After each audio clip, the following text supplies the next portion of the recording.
À l'anniversaire de ma fille, en Suisse, son mari banquier m'a présenté à ses collègues comme le vieux pauvre qui vit d'une petite retraite. L'atmosphère s'est glacée quand j'ai sorti discrètement mon téléphone, montré le solde de mon compte bancaire suisse, 2,8 millions de francs. Puis j'ai ajouté tranquillement « Guillaume, tu es viré de notre famille ». Son visage s'est décomposé. Avant de continuer, abonnez-vous à la chaîne et dites-moi dans les commentaires.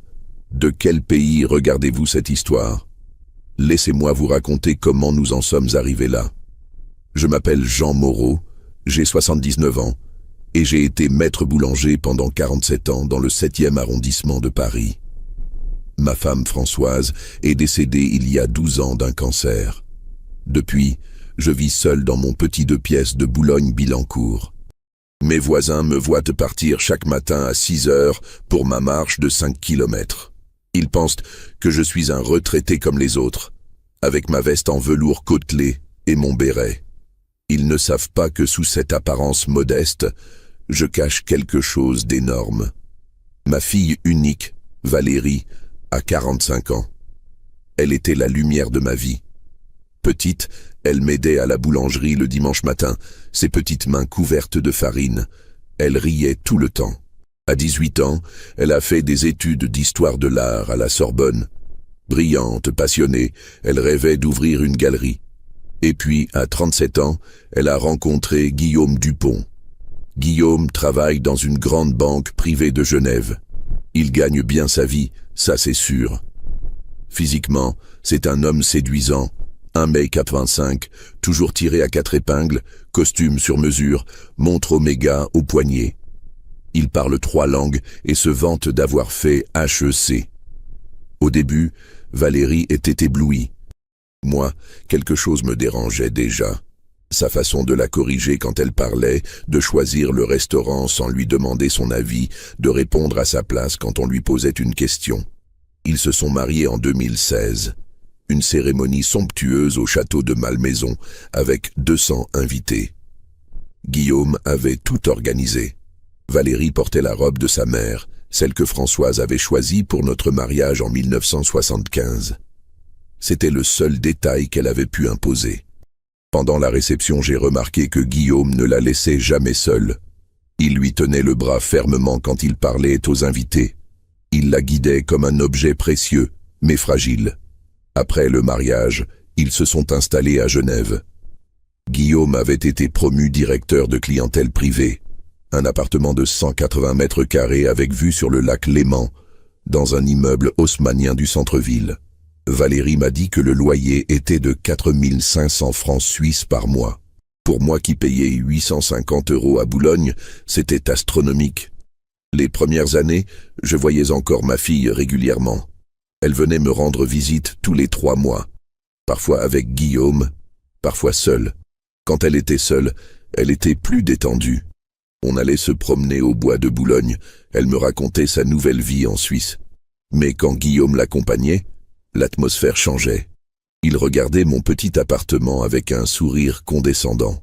Il posait des questions sur ma retraite, mes économies, mes petits placements. Je restais évasif. En 2017, Valérie a donné naissance à Lucas, mon petit-fils.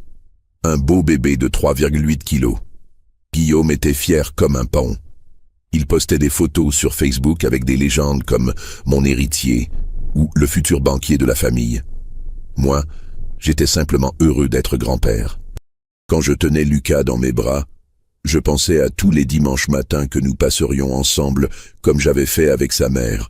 Mais ces dimanches n'ont jamais eu lieu. Peu à peu, les visites de Valérie se sont espacées. 3 mois, 6 mois, 1 an. Elle prétextait le travail de Guillaume, les obligations sociales, les voyages d'affaires. Quand je l'appelais, elle répondait toujours précipitamment, comme si quelqu'un l'écoutait. Sa voix avait changé. Elle était devenue monotone, fatiguée. En 2019, j'ai décidé d'aller les voir à Genève. J'ai pris le TGV un vendredi matin, sans prévenir. Surprise, quand j'ai sonné à leur porte vers 14 h, c'est Guillaume qui a ouvert. Il n'avait pas l'air content. « Jean, qu'est-ce que vous faites là ? Je viens voir ma fille et mon petit-fils. C'est un problème ? Non, non, bien sûr que non. Mais vous auriez pu prévenir. Valérie est sortie faire des courses. Il mentait. J'ai entendu des bruits dans la cuisine, quelqu'un qui rangeait rapidement la vaisselle. Mais je n'ai rien dit. Guillaume m'a fait entrer dans le salon. Un appartement magnifique, je dois le reconnaître. Plafond mouluré, parquet en point de Hongrie, mobilier de designer. Sur les murs, des reproductions d'œuvres impressionnistes, aucune photo de famille. Valérie est arrivée 10 minutes plus tard. Elle portait un tablier et avait les mains humides. Elle revenait de faire les courses. Mon œil. Elle m'a embrassé distraitement en jetant des regards inquiets vers Guillaume. Le petit Lucas, alors âgé de 2 ans, ne me reconnaissait pas. Il se cachait derrière sa mère. « Papa, tu aurais dû prévenir », a dit Valérie d'une voix tendue. « On a un dîner important ce soir avec des clients de Guillaume. »« Pas de problème, je repars demain matin. »« Non, non, tu peux rester, bien sûr », s'est empressé d'ajouter Guillaume avec un sourire forcé. « On va s'arranger. » Pendant le dîner, j'ai observé. Guillaume parlait sans arrêt de ses succès professionnels, de sa clientèle fortunée, des grosses fortunes qu'il conseillait. Valérie se taisait, coupait la viande de Lucas, remplissait les verres. Quand elle a voulu rajouter quelque chose dans la conversation, Guillaume l'a coupée. « Ma chérie, tu peux aller chercher le dessert. Pas, s'il te plaît. Juste un ordre poli. Ce soir-là, j'ai dormi dans leur chambre d'amis. Vers minuit, j'ai été réveillé par des voix dans le couloir. Guillaume parlait au téléphone, probablement avec sa mère Christine. J'ai reconnu quelques phrases. Oui, le vieux est là. Non, il n'a pas l'air d'avoir beaucoup d'argent. Son appartement de banlieue, c'est du locatif social, je pense. De toute façon, Valérie est enfant unique, on aura tout... Tout quoi? Ma retraite de boulanger? Mes 1200 € par mois? J'ai souri dans le noir. S'il savait. Le lendemain matin, pendant que Guillaume était sous la douche, j'ai tenté de parler seul à seul avec Valérie. Elle préparait le petit déjeuner de Lucas, dos à moi. « Ma chérie, tu vas bien ?»« Oui, papa, très bien. »« Tu as l'air fatigué. »« C'est la vie ici, tu sais. Guillaume a beaucoup d'obligations. Il faut que je l'accompagne, que je reçoive ses collègues. C'est important pour sa carrière. Et toi, tes projets, ta galerie d'art ?» Elle s'est figée. Ses épaules se sont affaissées. « Ce n'était qu'un rêve de jeunesse, papa. Maintenant j'ai Lucas, et Guillaume a besoin de moi. » « Besoin de quoi? D'une femme de chambre ?» Guillaume est redescendu à ce moment-là, impeccable dans son costume anthracite. Il a embrassé Valérie sur la joue, comme on embrasse une sœur. « Chérie, n'oublie pas que nous avons le cocktail chez les Favre ce soir. Mets ta robe bleu marine, celle que j'aime bien, et tes escarpins noirs, pas les rouges. » Il lui choisissait ses vêtements. « Jean, j'espère que vous avez bien dormi. Le TGV de 11h47 vous convient. » Il connaissait les horaires par cœur. Il avait hâte que je parte. Dans le taxi vers la gare Cornavin, j'ai repensé à cette visite. Quelque chose clochait. Ma fille rayonnante était devenue une ombre. Mon petit-fils ne me connaissait pas. Et Guillaume cachait quelque chose derrière ses sourires de banquier. De retour à Boulogne, j'ai commencé mes recherches. Internet, c'est formidable à 77 ans. J'ai tapé « Guillaume Dupont Genève Banque » sur Google. J'ai trouvé son profil LinkedIn, des articles dans la presse économique locale. Directeur de la gestion privée chez Lombard & Associés. Client minimum, 5 millions de francs suisses. Le genre d'établissement où on ne vous serre la main que si vous arrivez en Bentley. J'ai aussi trouvé des photos de réception dans le magazine suisse Bilan. Guillaume et Valérie souriaient aux photographes, elle dans de belles robes, lui en smoking. Sur papier glacé, ils formaient le couple parfait. Mais je connaissais ma fille. Ce sourire était faux, ses yeux étaient tristes. Pendant 2 ans, de 2019 à 2021, je n'ai revu Valérie que 3 fois. 3 visites éclairs à Paris, toujours avec Guillaume, toujours pressée. À chaque fois, elle maigrissait un peu plus. À chaque fois, elle parlait un peu moins. Lucas grandissait sans connaître son grand-père.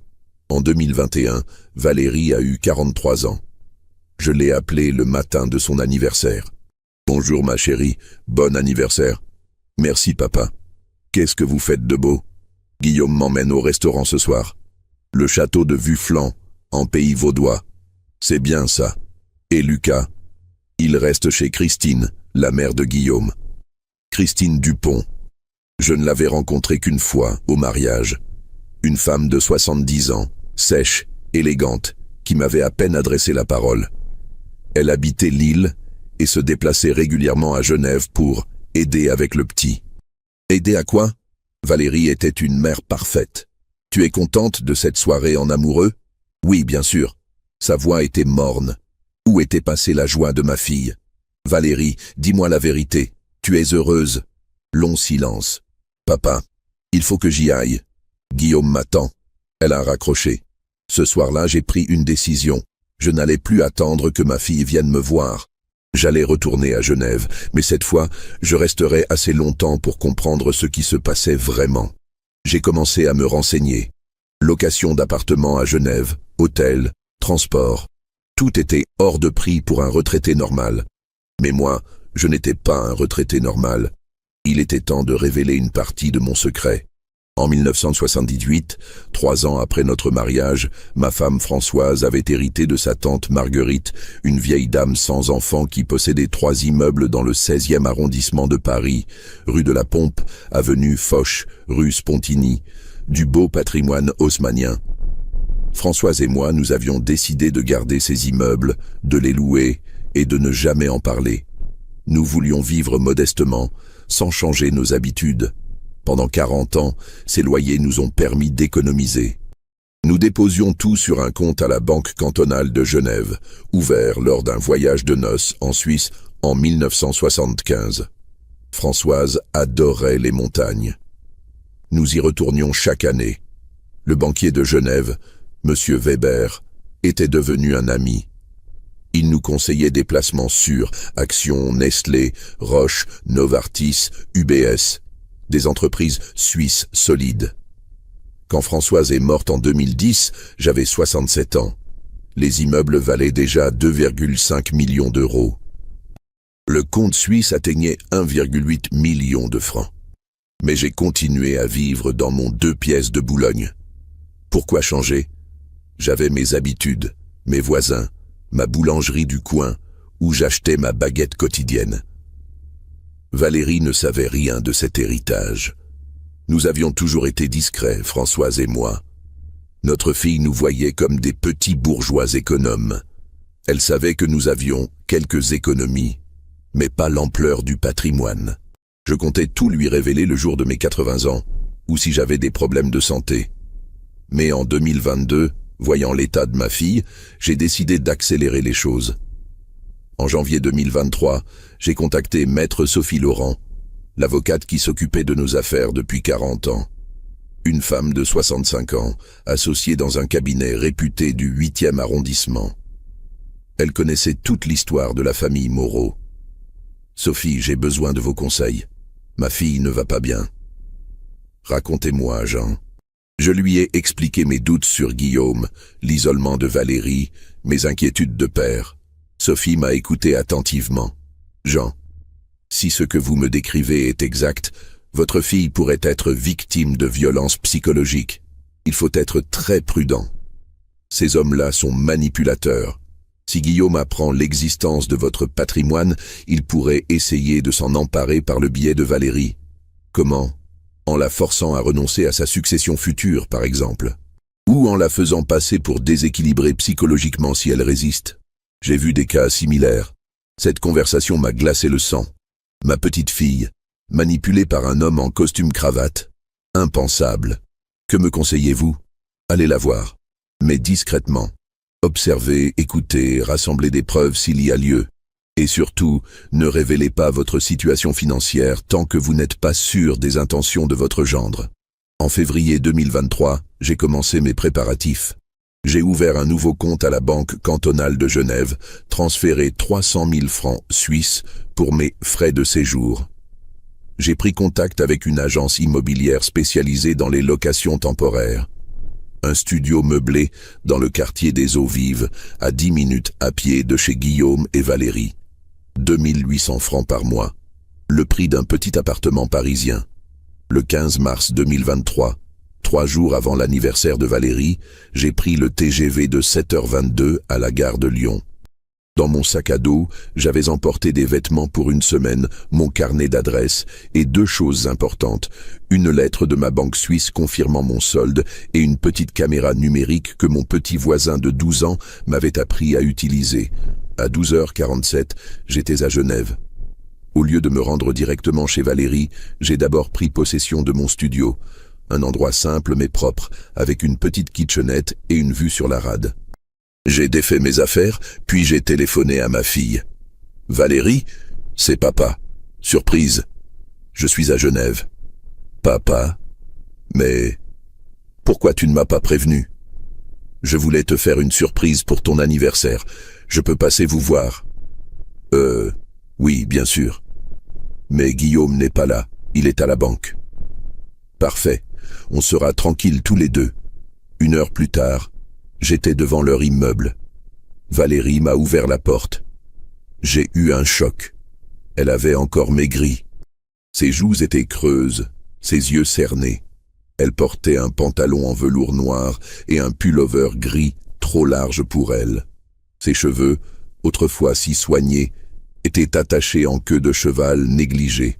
« Ma chérie, tu es toute maigre. »« C'est rien, papa. J'ai eu la grippe le mois dernier. » Mensonge. On était en mars. La grippe, c'était en janvier. Lucas était là, maintenant âgé de 5 ans et demi. Un beau petit garçon aux yeux bleus de sa mère, mais timide, renfermé. Il m'a dit bonjour poliment, sans spontanéité. « Bonjour Lucas, tu te souviens de papy ?»« Oui, maman m'a montré des photos. »« Des photos. Il ne me connaissait que par des photos. Tu veux qu'on joue ensemble ? » ?»« Je ne peux pas, j'ai mes devoirs. » »« Ces devoirs. À 5 ans et demi, un mercredi après-midi, Valérie nous a installés dans le salon. Elle m'a servi un café et des petits gâteaux qu'elle était allée acheter chez La Durée. Même pour recevoir son père, elle n'avait plus le temps de cuisiner. « Raconte-moi ta vie, ma chérie. Tu as l'air fatiguée. »« Ça va, papa. Guillaume travaille beaucoup en ce moment. Il gère le portefeuille de 3 nouvelles familles fortunées. C'est très prenant. Et toi, tu fais quoi de tes journées ? » ?»« Je m'occupe de Lucas, de la maison. J'accompagne Guillaume à ses dîners professionnels. Tu sais, c'est important pour son image d'avoir une épouse présentable. » Présentable. Elle parlait d'elle-même comme d'un accessoire. « Tu ne t'ennuies jamais ? » ?»« Non, j'ai toujours quelque chose à faire. » À ce moment-là, Lucas a fait tomber son verre de grenadine sur le parquet. Rien de grave, juste quelques gouttes rouges. Mais la réaction de Valérie m'a stupéfié. Elle s'est levée d'un bond, complètement paniquée. « Oh non, il faut nettoyer tout de suite.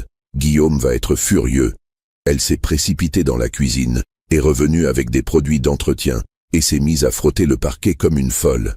Lucas, lui, s'était figé, terrorisé. « Valérie, calme-toi. Ce n'est que quelques gouttes. Tu ne comprends pas, papa. Guillaume déteste le désordre. Il dit que cet appartement coûte une fortune et qu'il faut en prendre soin. J'ai aidé ma fille à nettoyer. Pendant qu'elle frottait, j'ai observé l'appartement plus attentivement. Tout était parfaitement rangé, impeccable, trop impeccable. On aurait dit un appartement témoin, pas un lieu de vie familiale. Pas un jouet de Lucas qui traînait, pas un magazine sur la table basse, pas une tasse de café oubliée. Sur le réfrigérateur, j'ai vu un planning affiché. Lundi, ménage plus courses. Mardi, repassage plus préparation dîner. Mercredi, Lucas piscine plus pharmacie. Jeudi, coiffeur plus pressing. Vendredi, réception banque plus robe rouge. Chaque minute de la vie de ma fille était planifiée. Valérie, c'est toi qui as fait ce planning ? Guillaume et moi, on l'a fait ensemble. C'est plus pratique pour s'organiser. Mensonge numéro 2. Ce planning était écrit de la main de Guillaume. Je reconnaissais son écriture masculine et autoritaire. Vers 17h, Valérie a commencé à s'agiter. « Papa, il faut que je prépare le dîner. Guillaume rentre à 18h30 et il n'aime pas attendre. Je peux t'aider? Non, non, j'ai mes habitudes. Je l'ai suivie dans la cuisine. Elle a sorti du réfrigérateur une côte de bœuf, des haricots verts, des pommes de terre. Tout était déjà préparé, lavé, coupé. Elle cuisinait avec des gestes mécaniques, sans plaisir. Ma fille qui adorait faire la cuisine, qui inventait des recettes, qui passait des heures à mijoter des plats pour nous faire plaisir. Tu cuisines toujours les mêmes choses? Guillaume a ses plats préférés. C'est plus simple. Et tes préférences à toi? Je n'ai pas vraiment de préférence. Mensonge numéro 3. Valérie adorait la cuisine méditerranéenne, les épices, les couleurs. Guillaume l'avait transformée en cuisinière de pension de famille. À 18h25 précise, la clé a tourné dans la serrure. Guillaume est entré. Costume impeccable, attaché case en cuir, iPhone à la main. Il parlait fort au téléphone en anglais, quelque chose à propos de portfolio management et de Swiss Banking Regulations. Quand il m'a vu, il a raccroché rapidement. « Jean, quelle surprise! Valérie ne m'avait pas dit que vous veniez. Je voulais fêter l'anniversaire de ma fille. » Bien sûr, c'est formidable. Il a embrassé Valérie sur la joue, lui a tapoté l'épaule comme on caresse un animal domestique. Ça sent bon. Qu'est-ce que tu nous prépares, chérie? Ton plat préféré? Côte de bœuf, haricots verts, pommes sautées. Parfait. Jean, vous restez dîner, j'espère. Avec plaisir. Pendant que Valérie finissait la cuisine, Guillaume s'est installé dans son fauteuil en cuir, a allumé la télévision sur Bloomberg et a commencé à consulter ses emails. Il ne s'occupait pas de Lucas, ne proposait pas son aide à Valérie. Il était chez lui comme dans un hôtel de luxe. Comment va la retraite, Jean? Tranquille, je lis, je me promène, je vois mes voisins. Vous arrivez à joindre les deux bouts avec votre petite pension? Petite pension. Il insistait. On fait aller. Et vous, les affaires? Excellente. J'ai été promu associé junior l'an dernier. Mon portefeuille client dépasse les 200 millions de francs sous gestion. Il se vantait. Pour m'impressionner? Pour m'humilier? Valérie ne travaille plus du tout? Ma femme n'a pas besoin de travailler. Je gagne suffisamment pour entretenir ma famille. Et puis, Lucas a besoin de sa mère à la maison. Lucas, qui jouait silencieusement avec ses Legos dans un coin du salon, n'avait pas l'air d'avoir spécialement besoin de sa mère. Il semblait surtout habitué à ne pas déranger les adultes. Le dîner a été pénible. Guillaume monopolisait la conversation, parlant de ses clients fortunés, de ses voyages d'affaires, de sa promotion prochaine. Valérie se taisait, découpait la viande de Lucas, resservait du vin. Quand elle a voulu raconter une anecdote sur Lucas à l'école, Guillaume l'a interrompue. « Chérie, Jean n'a pas besoin de connaître tous les détails de la vie scolaire de Lucas. » Elle s'est tue immédiatement. Après le dessert, Guillaume a regardé sa montre Omega. Il se fait tard. « Jean, vous logez où cette nuit? » J'ai pris un petit hôtel en ville. Parfait. Valérie va vous accompagner à l'arrêt de bus. Pas de proposition de le raccompagner en voiture. Pas d'invitation à rester plus longtemps. Guillaume avait hâte que je parte. Dans l'ascenseur, Valérie était silencieuse. Sur le trottoir, je lui ai pris la main. « Ma chérie, est-ce que ça va vraiment? »« Oui, papa. Pourquoi tu me demandes ça? Tu as l'air différente, fatiguée, triste. C'est juste que la vie ici est intense.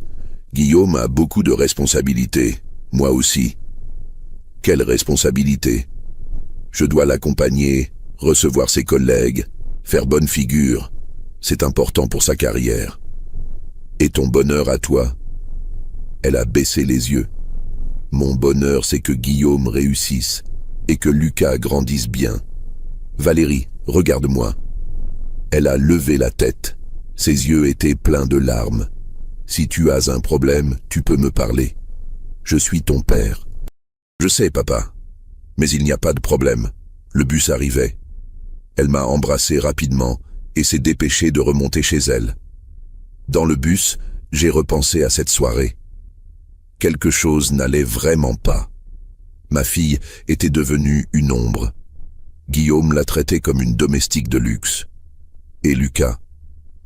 Lucas grandissait dans une atmosphère tendue. sans spontanéité, sans joie. De retour à mon studio, j'ai appelé mon petit-fils depuis mon balcon. Lucas avait maintenant 23 ans, il étudiait le droit à Lausanne. Depuis l'université, il avait repris contact avec moi. Guillaume n'aimait pas ça, mais Lucas était majeur et indépendant. « Grand-père, qu'est-ce que tu fais à Genève ? » ?»« Je rends visite à ta mère. Et toi, ça va ? » ?»« Oui, j'ai mes examens de fin d'année. Dis-moi, comment tu as trouvé maman ? » ?»« Bizarre, triste. Ton père la traite comme une employée de maison. »« Je sais, grand-père. Ça fait des années que ça dure. Maman n'ose plus rien dire, plus rien faire. Elle a peur de déplaire à papa. Peur de quoi ? Je ne sais pas exactement. Mais quand j'étais plus petit, j'entendais papa crier sur elle. Il lui reprochait de dépenser trop, de mal s'occuper de moi, d'être une mauvaise épouse. Elle pleurait souvent. Pourquoi tu ne m'en as jamais parlé ? Papa m'avait interdit de raconter les affaires de famille aux gens de l'extérieur. Même à toi. Mon sang n'a fait qu'un tour. Lucas, il faut que je comprenne ce qui se passe. Tu peux m'aider ? Qu'est-ce que tu veux faire ? Observer, écouter, rassembler des preuves s'il y a lieu. Grand-père, fais attention. Papa est manipulateur. S'il apprend que tu fourres ton nez dans ses affaires, il va être furieux. Et c'est maman qui va en pâtir. J'ai raccroché avec une boule dans la gorge. Ma petite fille était devenue prisonnière de son propre mari. Et moi, son père, je n'avais rien vu pendant des années. Le lendemain matin, jeudi 16 mars, je me suis levé à 6 heures. J'ai enfilé ma veste en velours, mon béret, et je suis parti faire ma promenade matinale dans le quartier de Valérie. À 7h15, j'étais posté discrètement en face de leur immeuble. À 7h45, Guillaume est sorti. Costume anthracite, attaché case, iPhone collé à l'oreille. Il marchait vite, d'un pas autoritaire, direction la banque, probablement. À 8h30, Valérie est apparue avec Lucas. Il se dirigeait vers l'école. Ma fille portait un manteau beige, des chaussures plates, un sac à main discret. Aucune fantaisie, aucune couleur. Elle qui aimait tant les foulards colorés, les bijoux fantaisie, les tailleurs originaux. Je les ai suivis à distance. L'école était à 10 minutes à pied. Sur le chemin, j'ai observé Lucas.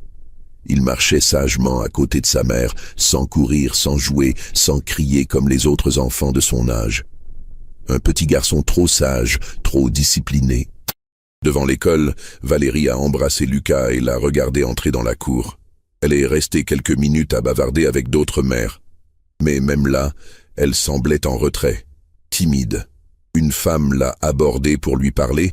Valérie a répondu poliment mais brièvement, puis s'est dépêchée de partir. Je l'ai suivie jusqu'au marché de Plein Palais. Elle faisait ses courses méthodiquement, avec une liste écrite. Légumes, viande, fromage, pain.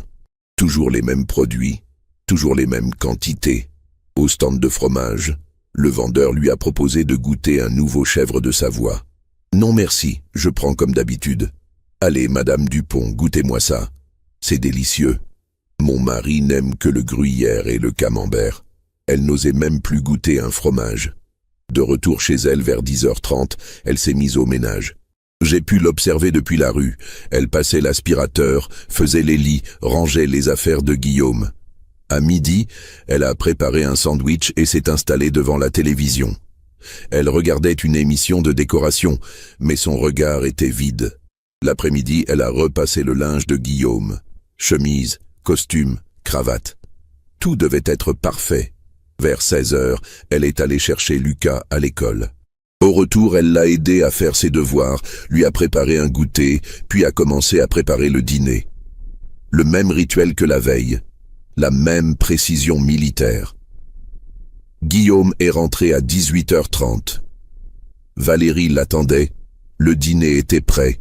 La maison impeccable. J'ai observé ma fille pendant 3 jours. Toujours le même rythme, toujours les mêmes gestes. Une vie sans spontanéité, sans plaisir, sans liberté. Guillaume partait le matin en claquant la porte, rentrait le soir en donnant des ordres. Valérie obéissait à tout, anticipait ses désirs, marchait sur des œufs. Le dimanche soir, dernier jour de ma visite, j'ai décidé de prendre un risque. J'ai sonné chez eux vers 19 heures, au moment de l'apéritif. « Papa, qu'est-ce que tu fais là ? Je voulais vous dire au revoir avant de repartir demain. » Guillaume n'avait pas l'air ravi, mais il m'a invité à entrer. Ils avaient des invités, un couple de quadragénaires, visiblement des collègues de la banque. Monsieur et Madame Favre, clients fortunés de Guillaume. Jean, je vous présente Pierre et Sylvie Favre. Pierre dirige une société de négoce de matières premières. Enchanté. Et vous, que faites-vous dans la vie? Je suis retraité, ancien boulanger. Le silence s'est installé. Pierre Favre dirigeait une société qui brassait des millions. Moi, j'avais vendu des baguettes. C'est bien la boulangerie, a dit poliment Madame Favre.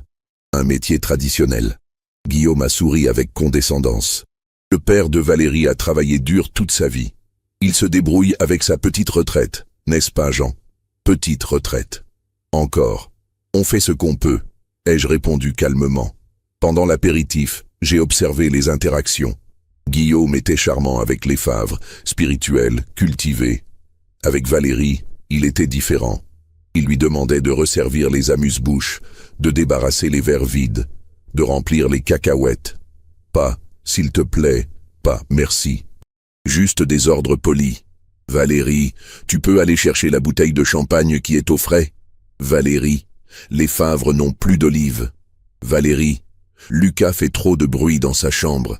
Va lui dire de se calmer. Ma fille courait dans tous les sens. Les Favre n'y prêtaient pas attention, habitués probablement à ce genre de comportement dans leur milieu. Mais moi, je voyais ma fille humiliée publiquement par son propre mari.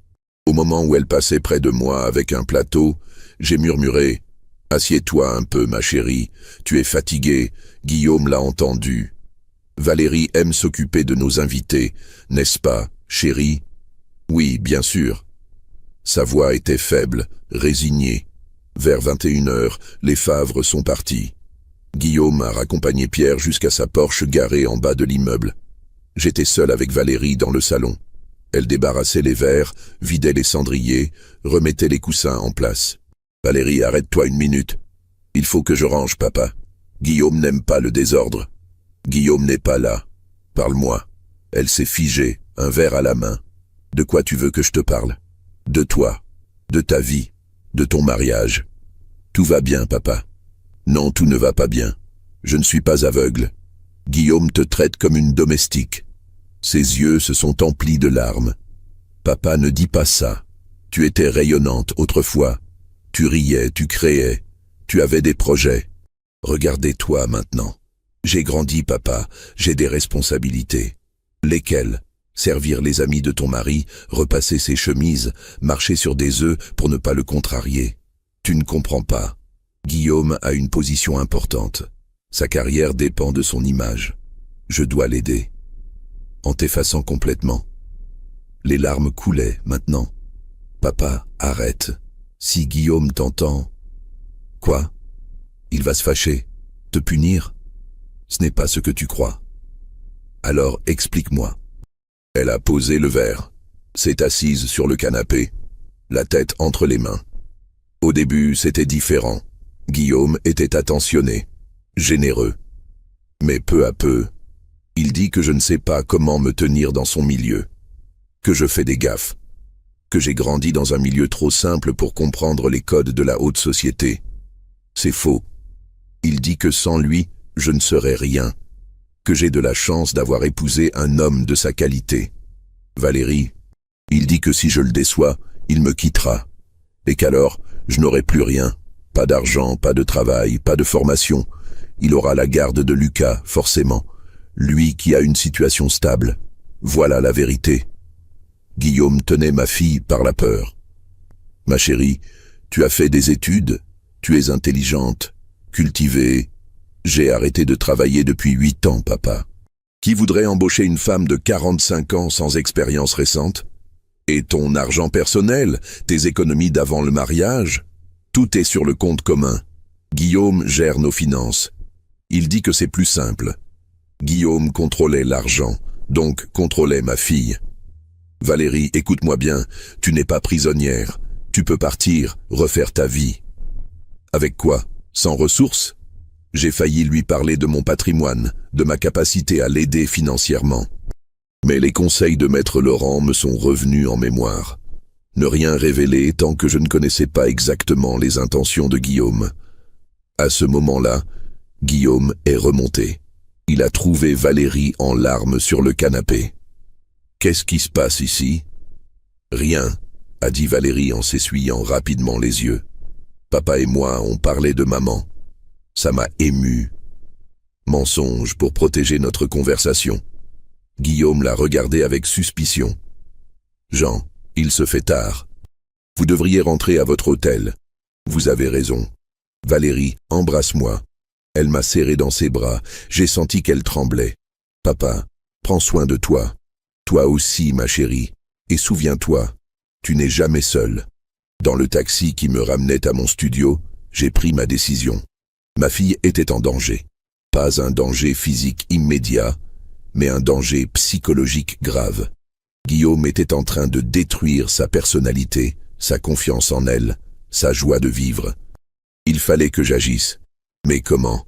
Valérie ne me demanderait jamais d'aide, par fierté et par peur.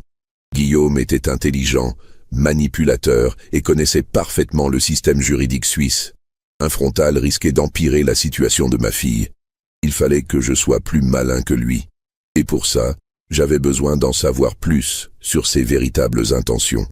Cette nuit-là, dans mon petit studio de Genève, j'ai élaboré un plan. J'allais revenir. Pas en visite familiale, mais en espion. J'allais observer, écouter, rassembler des preuves. Et quand j'aurais suffisamment d'éléments, j'agirais.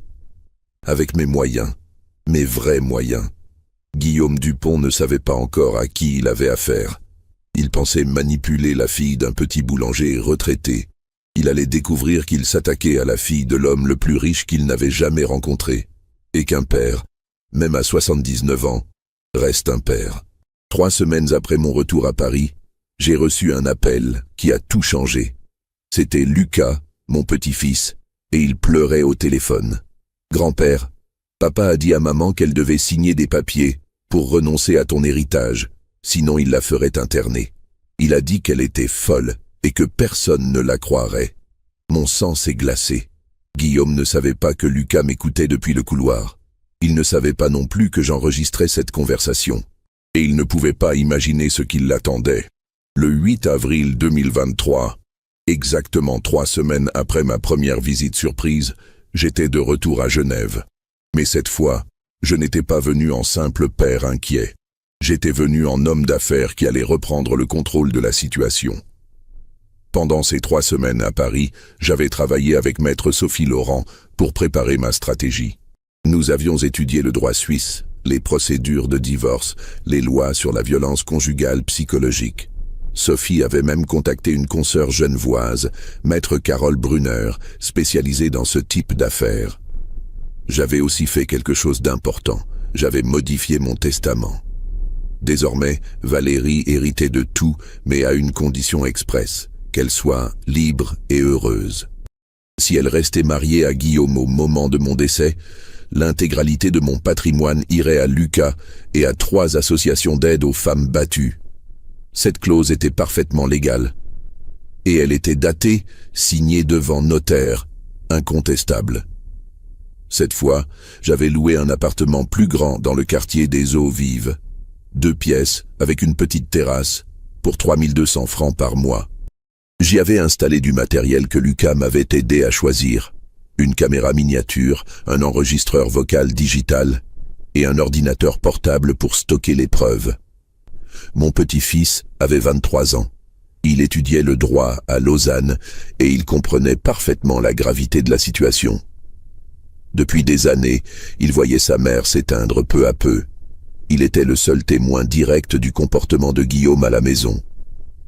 Le premier soir de mon retour, Lucas est venu me voir à mon appartement. « Grand-père, j'ai peur pour maman. » « Raconte-moi tout, Lucas. » Papa devient de plus en plus agressif avec elle. Il contrôle tout. Ce qu'elle mange, ce qu'elle porte, avec qui elle parle. Il a changé les codes de la banque online pour qu'elle ne puisse plus accéder aux comptes communs. Depuis quand? Depuis ta dernière visite. Il a dit qu'elle dépensait trop. Maintenant, elle doit lui demander de l'argent pour tout, même pour acheter des courses. Guillaume isolait financièrement ma fille. Classique chez les manipulateurs. Il y a autre chose, grand-père. Papa a engagé un détective privé pour enquêter sur toi. Sur moi? Oui.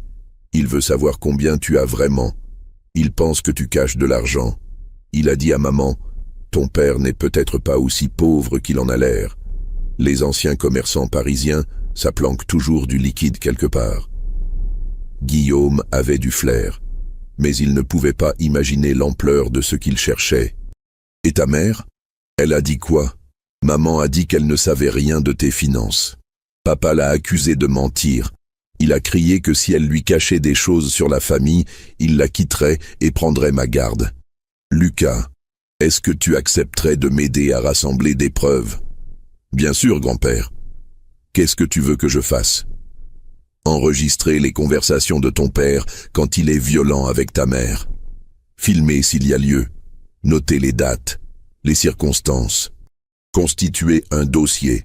C'est légal. En Suisse, on a le droit d'enregistrer quelqu'un si on se sent menacé ou si on veut protéger une tierce personne. Ta mère est en situation de détresse psychologique. Nous protégeons ses intérêts. Lucas a accepté. Nous avons convenu d'un code. Il m'enverrait un SMS avec un cœur rouge quand Guillaume était violent, un cœur vert quand tout allait bien. Le lendemain matin, mardi 9 avril, j'ai commencé ma surveillance. Même rituel qu'en mars. Je me postais en face de leur immeuble, j'observais les allées et venues, je suivais Valérie discrètement dans ses activités quotidiennes.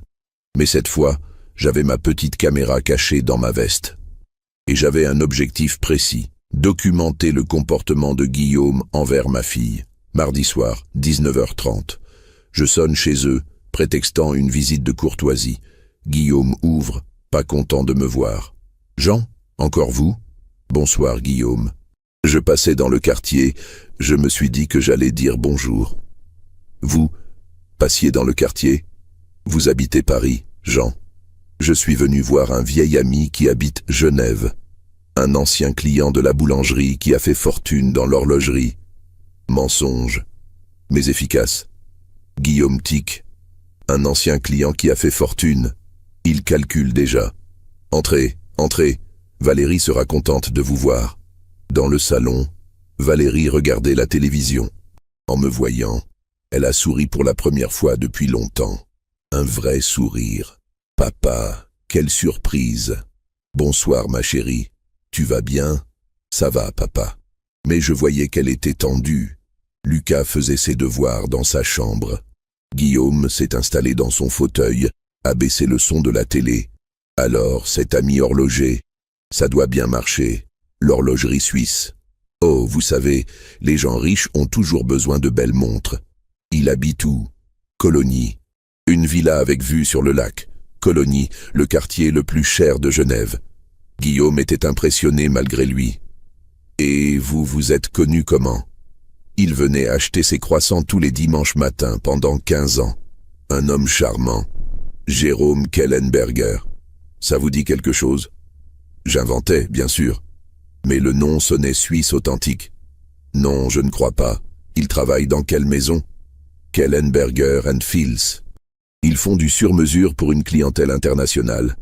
Patek Philippe, Audemars Piguet, ce genre de marque. Guillaume était ferré. Il pensait que j'avais des relations dans la haute horlogerie genevoise. Intéressant. Et il vous a invité chez lui? Demain soir, oui. Il veut me montrer sa collection privée. Apparemment, il a des pièces uniques.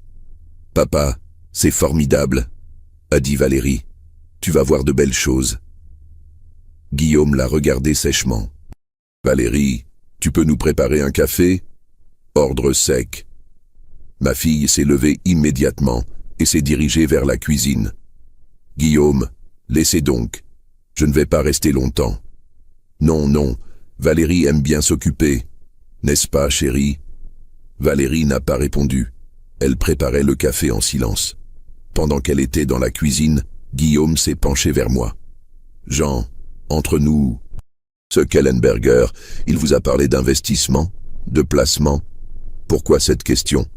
Dans mon métier, on rencontre beaucoup d'horlogers. Ils cherchent toujours à diversifier leur patrimoine. Si votre ami cherche des conseils financiers, je pourrais peut-être l'aider. Guillaume flairait l'affaire. Il pensait que je pouvais lui apporter un gros client. Je lui en parlerai si vous voulez. Ce serait formidable. Donnez-lui ma carte. Il a sorti de son portefeuille une carte de visite en papier verger. Guillaume Dupont, Associate Director, Private Banking, Lombard & Associates. Guillaume, vous travaillez avec quel type de clientèle? Minimum 5 millions de francs suisses d'actifs sous gestion. Pour les très gros patrimoines, on peut descendre les frais de gestion à 0,8% par an. Il se vantait, mais il me donnait aussi des informations précieuses sur sa cupidité. Valérie est revenue avec le café. Pendant qu'elle servait, j'ai activé discrètement ma caméra miniature. Guillaume était en train d'expliquer son travail. Il ne faisait pas attention à elle. Mais moi, je filmais ses gestes, sa façon de la traiter comme du mobilier. Valérie, le sucre est dans quel placard déjà? Deuxième placard à droite, étagère du haut. Tu peux aller en chercher? Bien sûr. Elle s'est relevée. Guillaume n'avait même pas dit « s'il te plaît ». Et tant que tu y es, apporte aussi les petits sablés que tu as achetés chez Ladurée. D'accord. Valérie courait dans tous les sens. Guillaume continuait sa conversation avec moi comme si elle n'existait pas. Votre ami Kellenberger, il a quel âge? 72 ans. Il pense à la transmission de son patrimoine à ses enfants. Ah, la planification successorale, c'est ma spécialité. Les lois suisses sont très avantageuses pour l'optimisation fiscale. Guillaume, le sucre. Il avait crié depuis le salon. Valérie s'est précipitée avec le sucrier et les sablés. Excuse-moi, papa, a-t-elle murmuré en me servant. Il n'y a rien à excuser, ma chérie. Guillaume l'a regardée avec agacement. Valérie, assieds-toi. Tu nous fatigues à tourner comme ça. Elle s'est assise au bord du canapé, les mains croisées, tendues. Alors, papa, comment ça va à Paris? Ça va. Je pense à déménager. Déménager? A dit Guillaume, soudain très intéressé. Mon appartement de Boulogne devient trop petit. Et puis, le quartier change. Je pensais à quelque chose de plus grand. Dans quel arrondissement? A demandé Guillaume. Je ne sais pas encore. J'hésite entre le 16e et Neuilly. Mon agent immobilier m'a montré quelques biens intéressants. Agent immobilier. Bien intéressant. Guillaume calculait. Un appartement dans le 16e ou à Neuilly, ça valait entre 800 000 et 1,5 million d'euros minimum. Vous vendez votre appartement actuel? Non, je le garde, je le louerai. C'est un bon investissement locatif. Papa, tu as les moyens d'acheter dans le 16e? A demandé Valérie, surprise. Ta mère et moi, on a toujours été économes, ma chérie. On a mis de l'argent de côté. Guillaume était suspendu à mes lèvres. Vous avez fait des placements? Quelques-uns. Votre belle-mère avait hérité de sa tante. On a investi prudemment. Dans quoi? Immobilier parisien, actions françaises, un peu de Suisse aussi. Nestlé, Roche, UBS. Votre ami banquier de Genève nous conseillait bien. Banquier de Genève. Guillaume était maintenant fasciné. Vous avez un compte en Suisse? Un petit compte, oui. Ouvert dans les années 70, quand ma femme et moi venions en vacances ici. Dans quelle banque? Banque cantonale de Genève. Monsieur Weber s'occupait de nous personnellement. Werner Weber.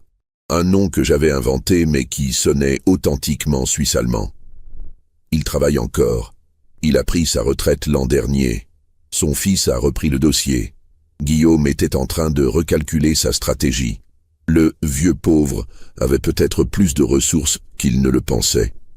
Jean, si vous voulez, je peux jeter un œil à vos placements, voir s'il n'y a pas d'optimisation possible. C'est gentil, Guillaume, mais je préfère rester fidèle à mes habitudes.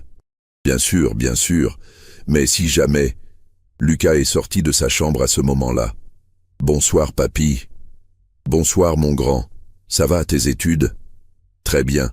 J'ai un examen de droit des contrats la semaine prochaine. Lucas, retourne dans ta chambre, a dit Guillaume sèchement. Les adultes parlent. Papa, il peut rester un peu, a protesté Valérie doucement. Valérie, s'il te plaît. Lucas a ses devoirs à terminer. Lucas a obéi, mais il m'a fait un petit signe discret. Il avait compris que j'étais en train de jouer un rôle. Vers 21h, j'ai pris congé. Dans l'ascenseur, Valérie m'a accompagné jusqu'en bas. Papa, c'est vrai que tu vas déménager? Peut-être, ma chérie. Je vieillis, j'ai besoin de plus de confort. Et tu as vraiment de l'argent de côté? Oui, Valérie. Ta mère et moi, on n'a jamais été dépensiers. On a économisé toute notre vie. Combien, papa? Assez pour vivre confortablement jusqu'à ma mort. Et assez pour t'aider si tu en as besoin. Elle a baissé les yeux. Je n'ai besoin de rien, papa. Guillaume s'occupe bien de nous. Ma chérie, si un jour tu veux partir, si tu veux refaire ta vie, si tu as besoin d'argent, tu peux compter sur moi. D'accord? Papa, pourquoi tu dis ça? Parce que je suis ton père, et qu'un père protège sa fille, même à 79 ans. Elle avait les larmes aux yeux.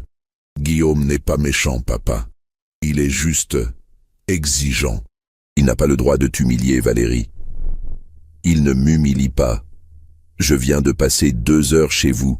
Il t'a donné des ordres comme à une domestique. Tu ne t'assieds même plus tranquillement dans ton propre salon. C'est compliqué, papa. Non, ma chérie, c'est simple.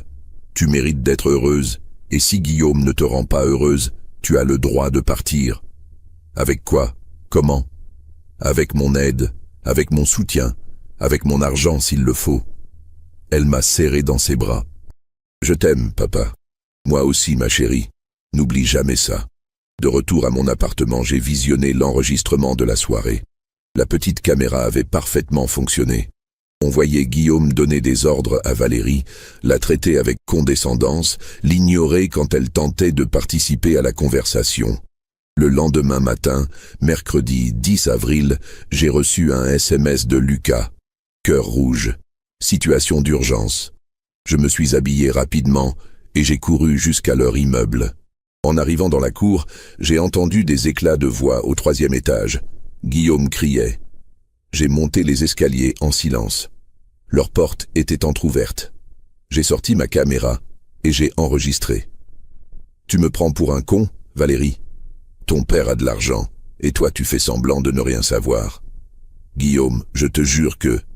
Ferme-la. J'ai engagé un détective pour enquêter sur lui. Tu sais ce qu'il a trouvé? Ton père possède au moins 3 immeubles à Paris. 3. Des immeubles haussmanniens dans le 16e qui valent une fortune. Quoi? Valérie était aussi surprise que moi. Lucas avait raison. Guillaume avait fait enquêter. Et tu oses me dire que tu ne savais pas? Tu crois que je suis né de la dernière pluie? Guillaume, je ne savais vraiment pas. Menteuse, ton père nous a menti depuis le début. Il joue le petit retraité pauvre alors qu'il brasse des millions. Et toi, tu es complice. Mais non. Si. Et tu sais quoi? Tu vas m'aider à récupérer cet argent. Tu vas gentiment convaincre ton père de modifier son testament ou de nous faire une donation de son vivant. Guillaume, je ne peux pas. Tu peux, tu dois. Cet argent, c'est notre avenir, l'avenir de Lucas. On a le droit de savoir à combien s'élève l'héritage. Et si papa ne veut pas, il voudra. Parce que sinon je divorce, je prends la garde de Lucas. Et je raconte à tout le monde que tu es une mythomane qui cache l'argent de sa famille. Tu crois que tu retrouveras du travail après ça? Tu crois que tu pourras t'en sortir toute seule? Chantage pur et simple. J'enregistrerai tout. Guillaume, s'il te plaît. Pas de s'il te plaît. Tu appelles ton père, tu l'invites à déjeuner et tu lui soutires des informations précises sur son patrimoine. Je veux savoir combien il a, où c'est placé, comment on peut y accéder. Et s'il se méfie, il ne se méfiera pas. Tu es sa petite fille adorée. Tu lui racontes qu'on a des difficultés financières, que la banque nous fait du chantage, que tu as besoin d'aide. Tu le fais culpabiliser. Guillaume était diabolique. Il voulait utiliser ma fille pour m'extorquer de l'argent. Je ne sais pas si je vais y arriver. Tu vas y arriver. Parce que si tu échoues, je te quitte. Je prends Lucas et je te colle un procès pour dissimulation de patrimoine familial. Tu finiras sans rien, Valérie. Sans rien du tout. Valérie pleurait maintenant. Tu me fais mal, Guillaume. C'est toi qui nous fais mal en nous cachant cette fortune. Ton père se fout de nous depuis des années. Il nous regarde dépenser notre argent pendant qu'il cache ses millions. Ce n'est pas vrai. Clac. Un bruit sec. Guillaume venait de gifler ma fille. Ne me dis plus jamais que ce n'est pas vrai. Tu vas obéir, Valérie.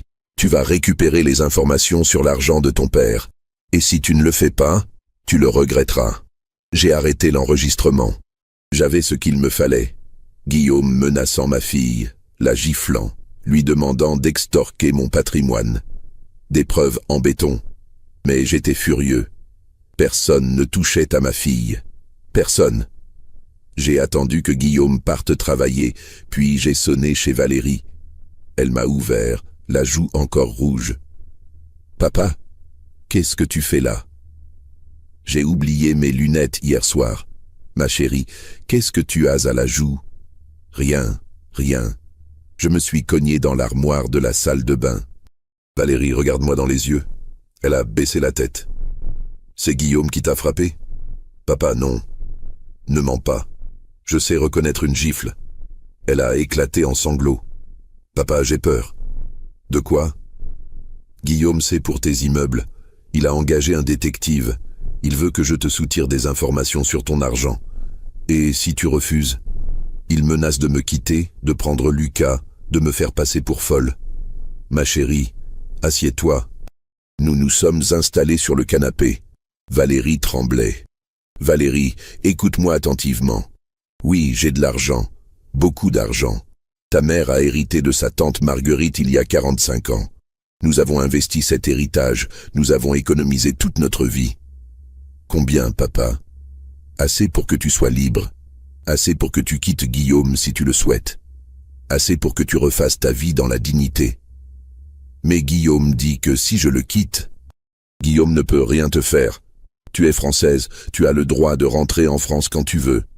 Tu as fait des études, tu es intelligente, tu peux retrouver du travail. Et financièrement, tu n'auras aucun souci. Je m'en porte garant. Papa, et Lucas? Lucas aussi sera protégé. J'ai modifié mon testament il y a 3 semaines. Tout est prévu. Tu as fait ça? Oui, parce que j'ai vu dans quel état Guillaume te mettait. Et parce qu'un père protège sa fille, même contre un salaud en costume cravate. Valérie pleurait, mais c'était des larmes de soulagement. Papa, qu'est-ce que je dois faire? Pour le moment, rien. Continue de jouer le rôle de l'épouse soumise. Ne révèle pas cette conversation à Guillaume. Laisse-moi gérer. Tu vas faire quoi? Ce qu'il faut pour te sortir de là. Légalement, proprement, mais efficacement. Et si Guillaume devient violent? Il ne deviendra pas violent. Les manipulateurs comme lui sont des lâches. Quand ils comprennent qu'ils ont perdu, ils se dégonflent. Tu en es sûr? J'en suis certain. Fais-moi confiance, ma chérie. Lucas est rentré de l'université vers 13h. En voyant sa mère avec les yeux rouges et la joue marquée, il a tout de suite compris. Papa l'a frappé? Oui, ai-je répondu. Et il lui a demandé de m'extorquer des informations sur mon patrimoine. Qu'est-ce qu'on fait, grand-père? On va porter plainte. Violence conjugale et tentative d'extorsion. Papa, tu es sûr? A dit Valérie. Guillaume a des relations, des avocats. Moi aussi, j'ai des relations. Et surtout, j'ai des preuves. Je leur ai montré l'enregistrement de la matinée. En entendant Guillaume menacer leur mère et la gifler, Lucas est devenu pâle de colère. Grand-père, je vais témoigner. Je vais dire tout ce que j'ai vu et entendu depuis des années. C'est exactement ce qu'on va faire, mon grand. L'après-midi, nous sommes allés au commissariat de police de Genève. Commissaire Dubois, un homme d'une 50aine d'années, nous a reçus. « Madame Dupont, vous voulez porter plainte contre votre époux ?»« Oui, pour violence conjugale et menace. »« Vous avez des preuves ?» J'ai sorti ma caméra et mon enregistreur. « Commissaire, voici l'enregistrement de ce matin. Mon gendre frappe ma fille et la menace de divorce si elle ne m'extorque pas d'informations financières. » Le commissaire a écouté l'enregistrement. Son visage s'est durci. « Madame, ces menaces sont très graves. Votre époux s'expose à des poursuites pénales pour violence conjugale et tentative d'extorsion. Qu'est-ce qui va se passer? A demandé Valérie. Nous allons convoquer Monsieur Dupont pour audition. En attendant, je vous conseille de ne plus rester seul avec lui. Elle va venir dormir chez moi, ai-je dit. J'ai loué un appartement à Genève. Parfait. Monsieur Moreau, ces enregistrements, comment les avez-vous obtenus? J'étais venu rendre visite à ma fille. J'ai entendu des cris depuis la cage d'escalier. J'ai enregistré pour protéger ma fille. C'est légal en Suisse quand il s'agit de protéger une personne en danger. Vos preuves sont recevables. En sortant du commissariat, Valérie était transformée. Pour la première fois depuis des années, elle se tenait droite. Elle avait porté plainte contre son mari. Elle avait franchi le pas. Papa, j'ai peur de ce qui va arriver maintenant. Ma chérie, le plus dur est fait. Maintenant, Guillaume va comprendre qu'il a affaire à plus fort que lui. Ce soir-là, nous avons récupéré quelques affaires de Valérie et de Lucas pendant que Guillaume était encore à la banque. Puis, ils sont venus s'installer dans mon appartement des Eaux Vives. Pour la première fois depuis des années, nous avons dîné ensemble, en famille, sans tension. Valérie a cuisiné des pâtes à l'ail et aux herbes de Provence. Lucas a raconté ses études de droit. J'ai parlé de mes projets d'achat d'appartements à Paris. Vers 22 heures, le téléphone de Valérie a sonné. Guillaume. Décroche, ai-je dit. Mais mets le haut-parleur, il faut qu'on entende ce qu'il dit. Allô? Valérie, où tu es? Il est 22 heures, tu n'es pas rentrée. Je suis chez mon père. Qu'est-ce que tu fous chez ton père? Rentre immédiatement. Non, Guillaume. Comment ça, non? Je ne rentre pas ce soir. Valérie, qu'est-ce qui te prend? Tu as perdu la tête? Non. J'ai retrouvé mes esprits. Qu'est-ce que ça veut dire? Ça veut dire que je ne supporterai plus que tu me frappes. Plus jamais. Silence au bout du fil. Je ne t'ai pas frappé. Si, Guillaume. Tu m'as giflé ce matin, et je l'ai dit à la police. Quoi? J'ai porté plainte contre toi. Violence conjugale et menace. Tu as fait quoi? Tu es complètement folle. Je ne suis pas folle. Je suis fatigué d'avoir peur de toi. Valérie, rentre immédiatement, ou tu le regretteras. Me menacer au téléphone, Guillaume, devant témoins. Tu n'apprends vraiment jamais. J'ai pris le téléphone. Guillaume, c'est Jean. Jean, qu'est-ce que vous avez dit à ma femme? Qu'est-ce que vous lui avez mis dans la tête? Je lui ai dit qu'elle avait le droit d'être heureuse et qu'elle n'était pas obligée de subir vos humiliations. Mes humiliations? Mais de quoi vous parlez? Je parle du fait que vous la traitez comme une domestique depuis des années. Je parle de vos menaces de ce matin. Je parle de la gifle que vous lui avez donnée. C'est n'importe quoi. Guillaume, j'ai tout enregistré. Vos menaces, vos chantages, votre violence. La police a les preuves. Silence. Guillaume réfléchissait à toute vitesse. Jean, on peut discuter. En homme. On peut s'arranger. Il n'y a rien à arranger, Guillaume. Vous avez montré votre vraie nature. Maintenant, vous allez en assumer les conséquences. Qu'est-ce que vous voulez? De l'argent? Je peux vous payer pour que vous retiriez la plainte. Tentative de corruption. Je continuais d'enregistrer. Je ne veux pas votre argent, Guillaume. Je veux que ma fille soit libre et heureuse. Valérie, si tu ne rentres pas, je demande le divorce et je prends la garde de Lucas. Valérie a repris le téléphone. Guillaume, fais ce que tu veux. Mais je ne reviendrai pas vivre avec un homme qui me frappe. Tu n'auras rien, rien du tout. L'appartement est à mon nom, la voiture aussi, le compte en banque aussi. Tu crèveras. Non, Guillaume, je ne crèverai pas. Mon père va m'aider. Ton père? Ce vieux pauvre, qu'est-ce qu'il peut pour toi? Plus que tu ne l'imagines. Et elle a raccroché. Lucas applaudissait. Bravo, maman. Tu as été formidable. Valérie souriait à travers ses larmes. Papa, j'ai fait le bon choix. Tu as fait le seul choix possible, ma chérie. Tu as choisi la liberté. Cette nuit-là, Valérie a dormi paisiblement pour la première fois depuis des années. Plus de Guillaume pour contrôler ses faits et gestes, plus de peur de mal faire, plus d'humiliation quotidienne. Le lendemain matin, jeudi 11 avril, le commissaire Dubois nous a appelés. Guillaume avait été convoqué pour audition. Il était accompagné de son avocat, Maître Favre, un associé d'un grand cabinet genevois. Il nie les faits, nous a dit le commissaire. Il prétend que votre fille fabrique des preuves pour obtenir un divorce avantageux. Et les enregistrements? Son avocat conteste leur validité. Il dit que vous les avez truqués. C'est ridicule. Je sais. Mais il va falloir faire analyser les fichiers par un expert.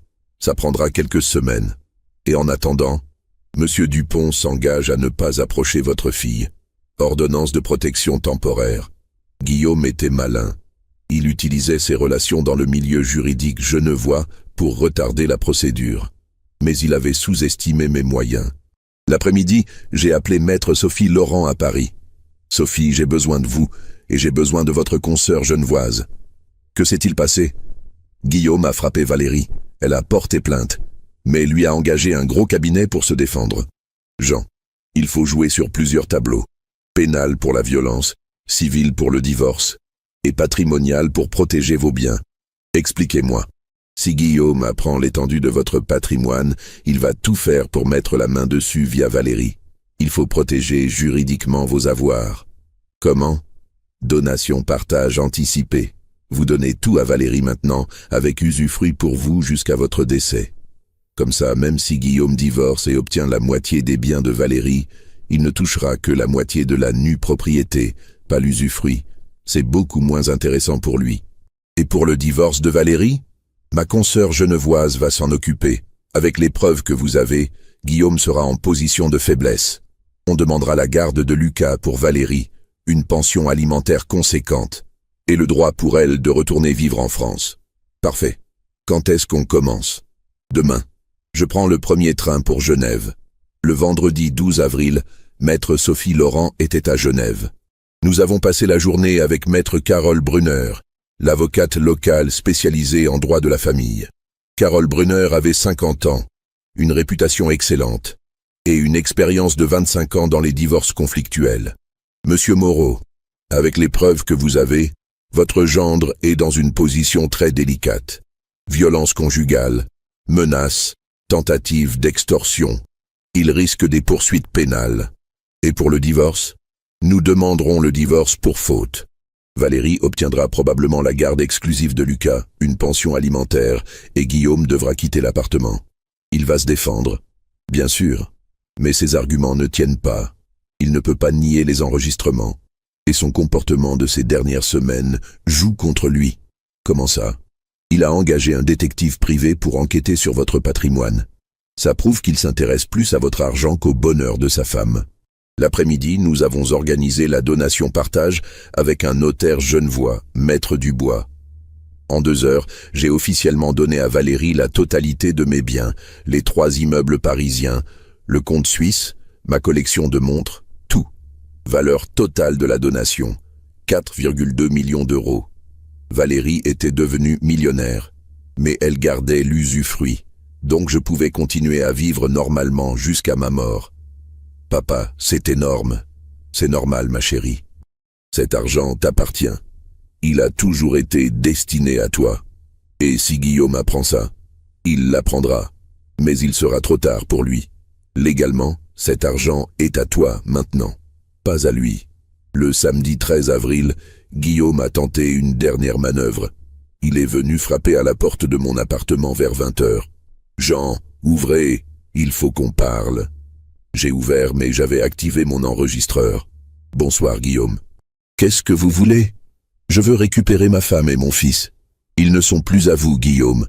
Valérie a porté plainte contre vous. Elle a demandé le divorce. »« Jean, soyons sérieux. Tout ça, c'est un malentendu. »« Un malentendu ? Vous appelez ça un malentendu, gifler ma fille et la menacer ? » J'étais énervé. Ça arrive dans tous les couples. Non, Guillaume. Dans les couples normaux, on ne frappe pas sa femme. Écoutez, je suis prêt à faire des efforts. Je vais suivre une thérapie, je vais changer. Il est trop tard pour ça.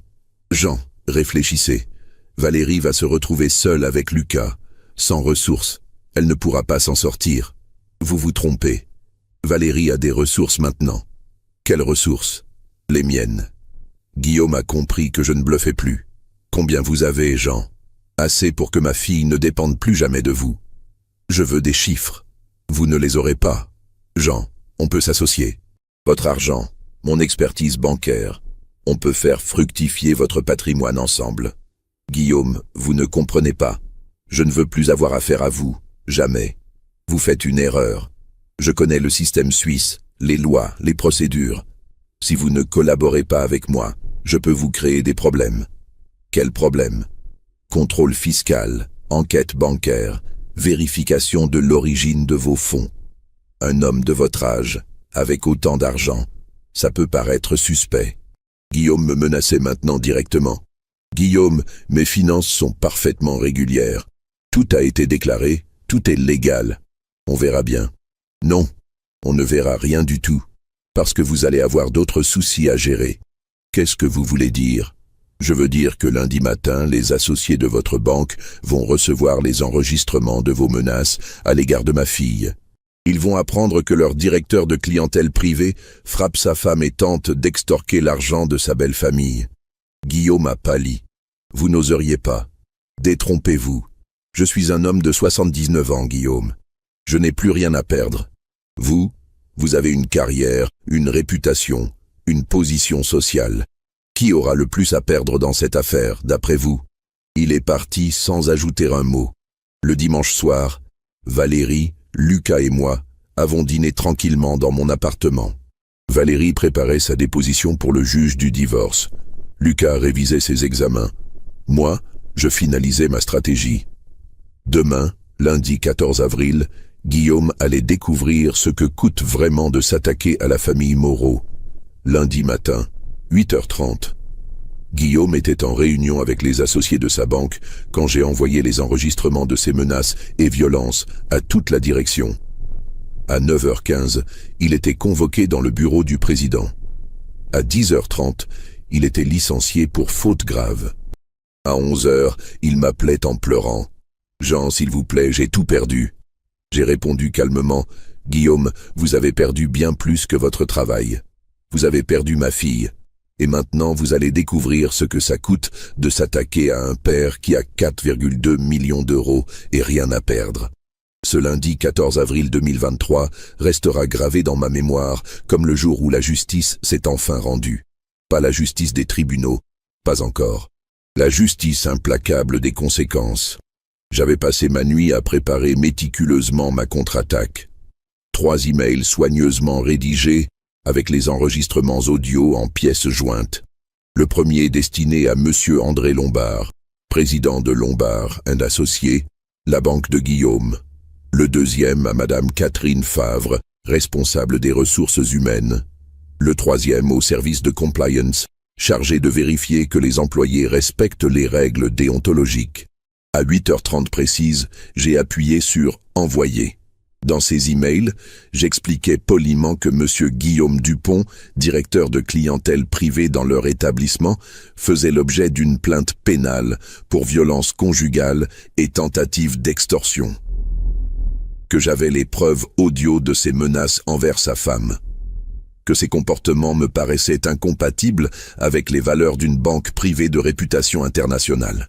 J'ajoutais que, personnellement détenteur d'un portefeuille de 2,8 millions de francs suisses dans une banque concurrente, je m'interrogeais sur l'opportunité de confier mes avoirs à un établissement employant des individus de cette nature. Une carotte et un bâton. La menace voilée de retirer mes fonds et la promesse implicite de les apporter s'ils prenaient les bonnes décisions. À 9h15, le téléphone de Guillaume a sonné. Lucas, qui surveillait discrètement les allées et venues de son père depuis l'appartement familial, m'a envoyé un SMS. Papa convoqué d'urgence chez le président. Il est blanc comme un linge. À 9h45, deuxième SMS de Lucas. Papa ressort du bureau du président avec un huissier et un agent de sécurité. Il vide son bureau. À 10h30, Guillaume m'appelait. Sa voix tremblait. « Jean, c'est Guillaume. » « Bonjour Guillaume, comment allez-vous ce matin ?»« Jean, qu'est-ce que vous avez fait ? J'ai informé votre employeur de votre situation judiciaire. Il me semblait normal qu'il soit au courant. Ils m'ont licencié pour faute grave. Ils m'accusent de comportement incompatible avec l'éthique bancaire. » Étonnant. Pourtant, vous n'aviez pas l'air de vous soucier d'éthique quand vous frappiez ma fille. Jean, s'il vous plaît, j'ai tout perdu. Mon travail, ma réputation. Guillaume, ce n'est que le début. Qu'est-ce que vous voulez dire? Je veux dire que dans 1 heure, tous les chasseurs de tête de la place financière genevoise vont recevoir le même dossier, avec votre nom, votre photo et les enregistrements de vos violences. Silence, au bout du fil. Vous ne pouvez pas faire ça. Détrompez-vous. Je peux. Et je le fais. Jean, ayez pitié. J'ai des crédits à rembourser. Un train de vie. Vous auriez dû y penser avant de lever la main sur ma fille. Je vais tout perdre. L'appartement, la voiture. Parfait. Comme ça, vous comprendrez ce que ressent quelqu'un qui perd tout. Comme Valérie quand vous la menaciez de la laisser sans rien. Je vous en supplie, arrêtez. Je ferai tout ce que vous voudrez. Ce que je veux, c'est simple, Guillaume. Je veux que vous signiez le divorce sans faire d'histoire. Je veux que vous renonciez à la garde de Lucas. Je veux que vous quittiez cet appartement dans les 48 heures. Et je veux que vous ne vous approchiez plus jamais de ma fille. Et si je refuse? Alors je continue. Demain, c'est votre banque d'origine à Lyon qui reçoit le dossier. Après-demain, vos anciens collègues d'HEC, puis vos amis sur LinkedIn, puis votre famille à Lille. Guillaume savait que je ne bluffais pas. Qu'est-ce que je vais devenir? Ce n'est plus mon problème, Guillaume. Vous aviez le choix de traiter ma fille avec respect. Vous avez choisi la violence et les menaces. Maintenant, assumez. Il a raccroché. 10 minutes plus tard, Valérie recevait un appel de Guillaume. Elle était avec moi dans le salon de mon appartement. Nous prenions un café en regardant le lac Léman. « Allô ?» a-t-elle dit en mettant le haut-parleur. « Valérie, c'est moi. Qu'est-ce que tu veux, Guillaume? Il faut qu'on parle. Ton père, il a détruit ma carrière. Tant mieux. Comment ça, tant mieux? Tu as détruit ma vie pendant 8 ans, Guillaume. Tu m'as humilié, menacé, frappé. Maintenant tu sais ce que ça fait de perdre ce qui vous tient le plus à cœur. Valérie, soyons raisonnables. Non. Fini d'être raisonnable.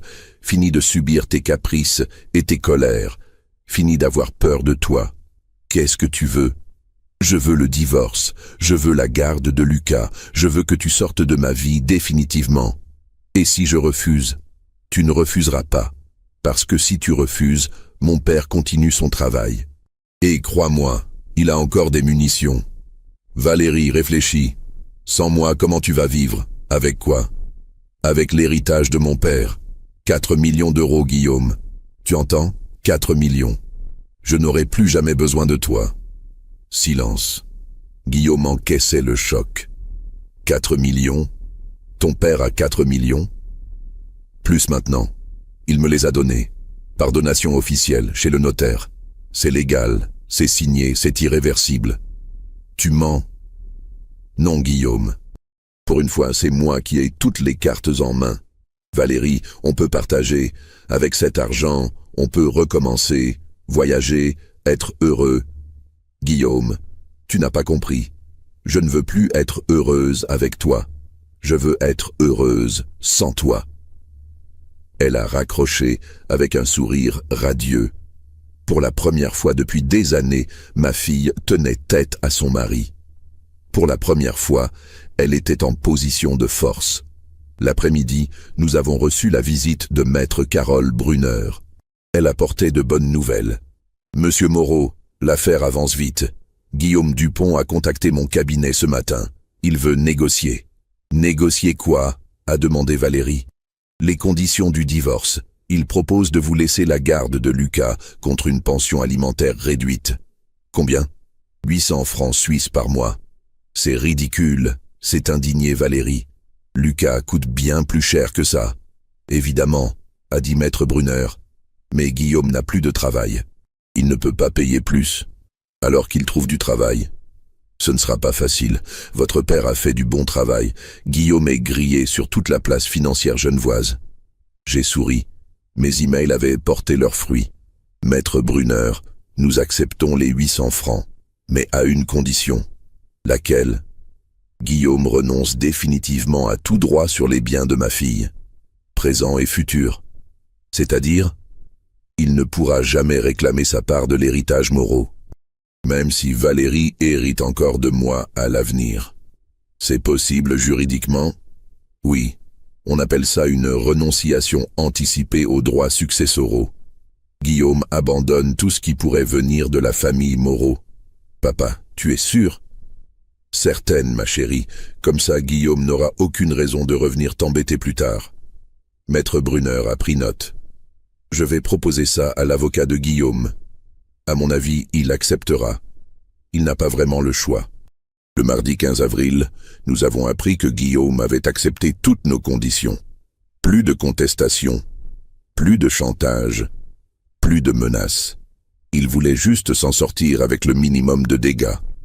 Le mercredi 16 avril, il est venu récupérer ses affaires à l'appartement. Lucas et Valérie étaient chez moi. Nous l'avons observé depuis ma fenêtre. Il chargeait sa BMW avec ses costumes, ses dossiers, ses bouteilles de vin. L'homme arrogant d'il y a une semaine était devenu un type défait qui vidait sa maison en catastrophe. « Il va où ?» a demandé Lucas. « Chez sa mère à Lille », a répondu Valérie. « Il me l'a dit au téléphone. Christine Dupont l'héberge en attendant qu'il se retourne. »« Il va se retourner ?» a demandé Lucas. « Non, ai-je répondu. Pas dans la banque, en tout cas. J'ai envoyé son dossier à toutes les institutions financières de France et de Suisse. Guillaume ne retravaillera jamais dans ce milieu. »« C'est peut-être dur, » a murmuré Valérie. « Ma chérie, cet homme t'a brisé psychologiquement pendant 8 ans. Il t'a frappé, menacé, humilié. Tu trouves que c'est dur de lui retirer son emploi? Tu as raison, papa. Je suis trop gentille. Non, tu n'es pas trop gentille. Tu es humaine. Et c'est pour ça que tu mérites d'être heureuse. Le jeudi 17 avril, nous avons eu une agréable surprise. Lucas est arrivé chez moi avec une nouvelle incroyable. « Grand-père, maman, j'ai des nouvelles de papa. »« Quoi ? Il a trouvé du travail. »« Où ça ?» a demandé Valérie, surprise. « Chez Pôle emploi, à Lille. Il s'est inscrit comme demandeur d'emploi. Nous avons éclaté de rire. Guillaume Dupont, ex-directeur de banque privée, ex-gestionnaire de fortune de 200 millions de francs, pointé au chômage dans une agence Pôle emploi de banlieue lilloise. Il touche combien ? Ai-je demandé par curiosité. Il 247 € par mois. L'allocation chômage maximale, moins que ce que gagnait sa femme de ménage, a calculé Valérie. Justice est faite, ai-je conclu. Le vendredi 18 avril, exactement une semaine après la gifle qui avait tout déclenché, nous avons célébré la liberté retrouvée de Valérie. Dîner au restaurant, le Chaboté de l'hôtel Beau Rivage, l'un des plus beaux établissements de Genève. Valérie portait une robe rouge sang qu'elle n'avait pas mise depuis des années. Guillaume détestait cette couleur, il disait que ça faisait vulgaire. Lucas avait mis son plus beau costume. Moi, j'avais sorti mon costume anthracite de mariage, celui que je portais quand j'avais épousé Françoise en 1975. Pendant le dîner, Valérie rayonnait. Elle parlait, riait, gesticulait. Ma fille était revenue. « Papa, qu'est-ce qu'on va faire maintenant ?»« Ce qu'on veut, ma chérie. Tu es libre, tu as de l'argent, tu peux tout recommencer. » Je pensais, peut-être ouvrir cette galerie d'art dont je rêvais. Excellente idée. Où ? À Paris, dans le Marais. J'ai toujours adoré ce quartier. Paris, a dit Lucas. Ça veut dire qu'on retourne vivre en France ? Si tu veux, mon chéri, tu peux finir tes études de droit à la Sorbonne. Génial. Et grand-père, tu viens avec nous ? Bien sûr, mon grand. Je ne vous quitterai plus. Nous avons trinqué à l'avenir. Au champagne d'Homme Pérignon 2010. Le même que Guillaume servait à ses clients fortunés. La différence, c'est que nous le buvions pour célébrer l'amour et la liberté, pas pour impressionner des inconnus.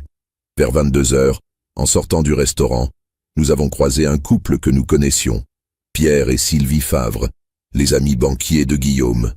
Ceux-là même qui avaient assisté au spectacle humiliant de ma fille, servant les amuse-bouches comme une domestique. Pierre Favre m'a reconnu immédiatement. « Jean, quelle surprise! Comment allez-vous ?»« Très bien, merci. Et vous ?» Ça va, ça va. Et Guillaume?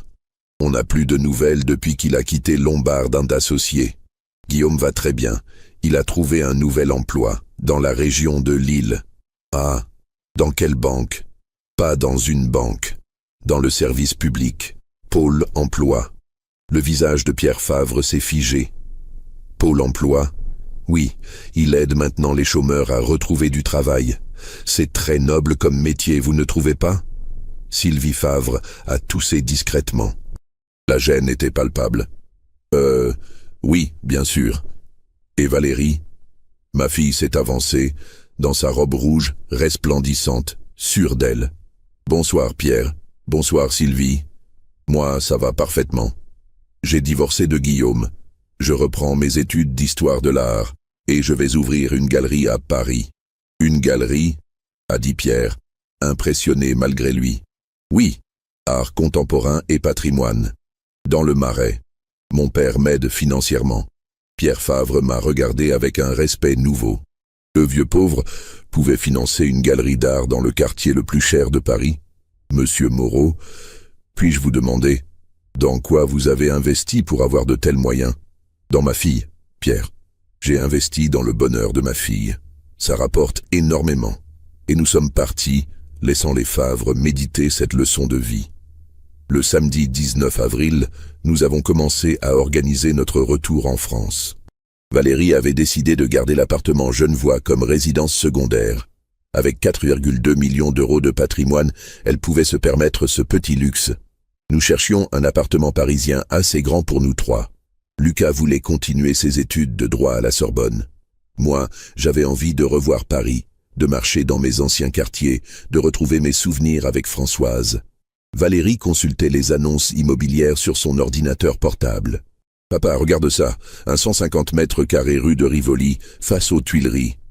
4e étage avec ascenseur, vue sur le jardin, 1,8 million d'euros. Ça te plaît? C'est magnifique, 4 chambres, double salon, cuisine équipée. On peut même garder une chambre pour Guillaume quand il viendra voir Lucas. » Guillaume? Ben oui, c'est quand même son père. Valérie, tu es sûre que tu veux qu'il ait accès à votre nouvel appartement? Papa, je ne suis plus en colère contre lui. J'ai juste pitié. Attention, ma chérie. La pitié, c'est dangereux avec les manipulateurs. Ils s'en servent pour revenir. Ne t'inquiète pas. Je ne retomberai jamais dans le piège. Mais Lucas a le droit de voir son père de temps en temps. Lucas a levé la tête de son livre de droit. Maman, moi je ne veux plus voir papa. Pourquoi, mon chéri? Parce qu'il t'a fait du mal pendant des années. Parce qu'il m'a menti en disant que papy était pauvre. Parce qu'il m'a interdit de vous parler de ce qui se passait à la maison. Lucas, maman, papa n'est pas quelqu'un de bien. Grand-père me l'a prouvé. Un père, ça protège sa famille, ça ne la menace pas. Valérie avait les larmes aux yeux. Son fils de 23 ans venait de choisir son camp définitivement. Mon chéri, si c'est ce que tu veux, c'est ce que je veux. Vous deux et grand-père, ça me suffit comme famille. Ce soir-là, nous avons pris une décision importante. Nous déménagerions à Paris dès que possible. Nous achèterions l'appartement rue de Rivoli. Nous recommencerions une nouvelle vie, tous les trois, sans Guillaume. Le dimanche 20 avril, dernier jour de mon séjour à Genève, nous avons reçu un appel inattendu. Christine Dupont, la mère de Guillaume, appelait depuis Lille. « Allô? Valérie? » « Oui, bonjour Christine. Ma petite Valérie, il faut qu'on parle. »« De quoi? »« De Guillaume. Il va très mal. Il ne sort plus de sa chambre, il ne mange presque plus. Il passe ses journées à regarder des photos de vous et Lucas sur son téléphone. Je suis désolé de l'apprendre, Christine. Valérie, vous ne pouvez pas lui faire ça. Guillaume vous aime. Il a fait des erreurs, c'est vrai, mais qui n'en fait pas? Christine, Guillaume ne m'a pas fait des erreurs. Il m'a humilié, menacé et frappé. Il était stressé.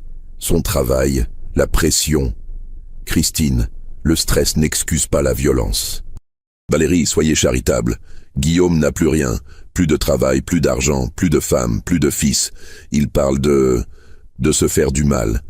Valérie m'a regardé, inquiète. Je lui ai fait signe de continuer la conversation. Christine, si Guillaume va mal, il faut qu'il consulte un psychologue, pas qu'il revienne avec moi. Mais enfin, vous êtes sa femme. Plus maintenant. Nous allons divorcer. À cause de votre père. C'est lui qui monte Guillaume contre vous. Non, Christine. Mon père m'a juste ouvert les yeux sur ma situation. Votre père, un petit boulanger qui se prend pour un millionnaire, Guillaume m'a dit qu'il se vantait d'avoir de l'argent. Guillaume dit vrai, Christine. Mon père est effectivement millionnaire. Arrêtez vos bêtises. Christine, mon père m'a donné 4 millions d'euros. Je n'ai plus besoin de Guillaume pour vivre. Silence au bout du fil. 4 millions? Ce n'est pas possible. Si, Christine. Et vous savez quoi? Maintenant, c'est moi qui ai de l'argent. Et Guillaume qui n'en a plus. Les rôles sont inversés. Valérie, Christine, dites à Guillaume de se faire soigner. Dites-lui de reprendre sa vie en main. Dites-lui d'oublier sa famille suisse et de construire quelque chose de nouveau. Et Lucas, c'est son fils. Lucas ne veut plus voir son père. C'est son choix. Vous ne pouvez pas lui interdire. Je ne lui interdis rien, Christine. C'est Lucas lui-même qui ne veut plus de contact avec Guillaume. Pourquoi? Parce qu'un fils finit toujours par comprendre qui est vraiment son père. Et Valérie a raccroché. 5 minutes plus tard, Guillaume rappelait directement. Valérie, ma mère m'a dit, tu as vraiment 4 millions? Bonjour Guillaume, oui c'est vrai. Valérie, avec cet argent, on peut tout recommencer, acheter une maison, voyager, vivre la belle vie. Guillaume, tu n'as rien compris. C'était argent, c'est mon argent, pas le nôtre. Mais enfin nous sommes mariés, j'ai des droits, plus pour longtemps. Et ton avocat t'a expliqué. Tu renonces à tout droit sur mes biens, présents et futurs. Valérie réfléchit. 4 millions, ça se gère. J'ai l'expérience, les compétences. Guillaume, tu n'as plus rien à gérer dans ma vie.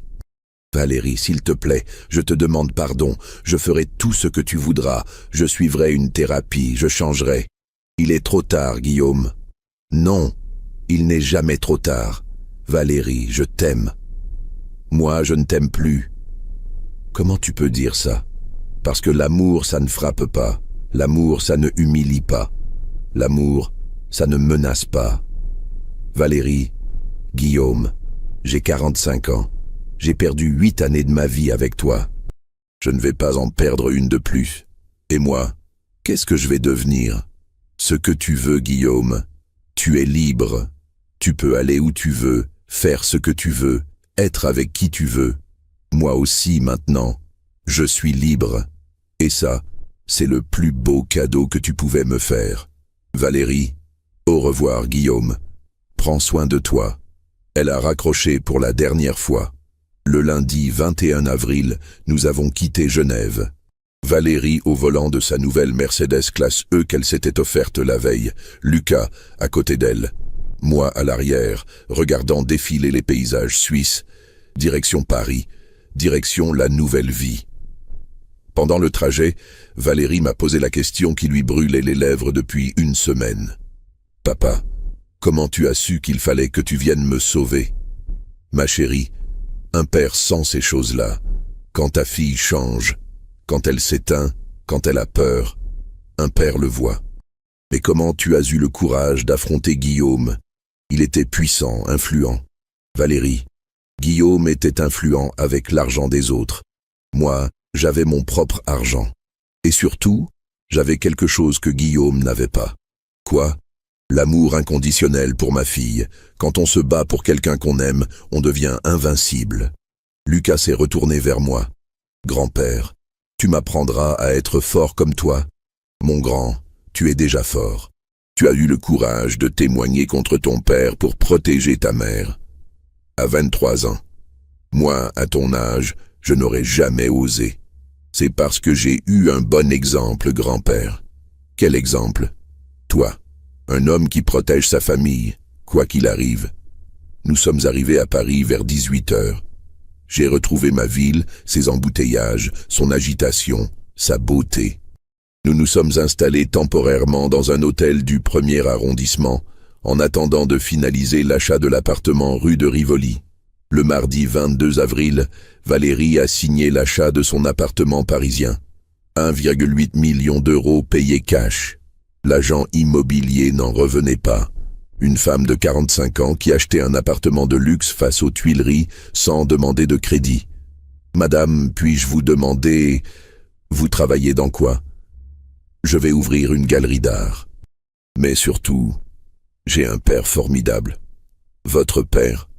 Oui, il m'a appris que l'argent ne sert à rien si on ne s'en sert pas pour protéger ceux qu'on aime. Le mercredi 23 avril, nous avons emménagé. Valérie avait la plus belle chambre, avec vue sur le jardin des Tuileries. Lucas avait choisi celle donnant sur la cour, plus calme pour étudier. Moi, j'avais pris la petite chambre de service que nous avions aménagée. Je ne voulais pas de luxe, je voulais juste être près de ma famille. Le soir, nous avons dîné dans le double salon, sur la table en acajou que Valérie avait acheté dans une brocante du 6e arrondissement. Lucas étudiait ses cours de droit international. Valérie feuilletait des magazines d'art contemporain pour préparer sa galerie. Moi, je lisais Le Figaro en buvant mon thé du soir. Une famille normale. Enfin, vers 22 heures, le téléphone de Valérie a sonné. Numéro masqué. Allô ? Valérie ? C'est Guillaume. Guillaume, qu'est-ce que tu veux ? Je voulais te dire, j'ai trouvé du travail. Ah bon ? Où ? Contrôleur SNCF sur la ligne Lille-Paris. Valérie a mis le haut-parleur pour que nous puissions entendre. Contrôleur, a dit Lucas surpris. Oui, c'est un CDI, 1680 € net par mois. C'est honnête. Guillaume, c'est bien. Tu reprends ta vie en main. Valérie, tu crois qu'on pourrait se revoir ? Juste pour parler ? Non, Guillaume. Même pas pour Lucas ? Lucas ne veut pas te voir. Respecte son choix. Valérie, j'ai compris mes erreurs. J'ai commencé une thérapie. Je veux réparer. Guillaume, c'est trop tard pour réparer. Mais ce n'est pas trop tard pour bien finir. Qu'est-ce que tu veux dire ? Je veux dire qu'on peut divorcer civilement, en bons termes, sans se faire de mal. Tu as ta nouvelle vie, j'ai la mienne. On se souhaite bonne chance et on n'en parle plus.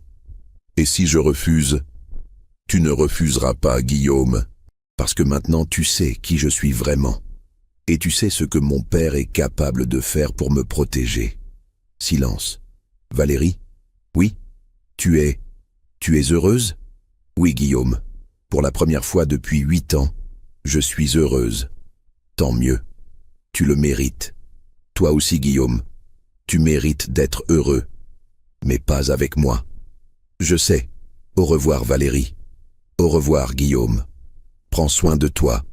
Elle a raccroché. Cette fois, c'était vraiment fini. Lucas a fermé son livre de droit et m'a regardé. Grand-père, tu crois que papa va s'en sortir ?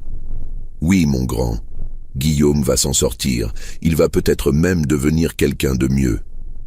Comment tu peux en être sûr ? Parce que perdre tout, ça apprend l'humilité. Et l'humilité, ça rend meilleur. Et nous, on va être heureux ?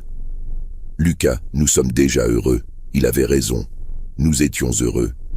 Aujourd'hui, 6 mois plus tard, je vous raconte cette histoire depuis la galerie de Valérie dans le Marais. Galerie Françoise, en l'honneur de sa mère. Elle expose de jeunes artistes contemporains et organise des ventes aux enchères de patrimoine artistique français. Ça marche très bien.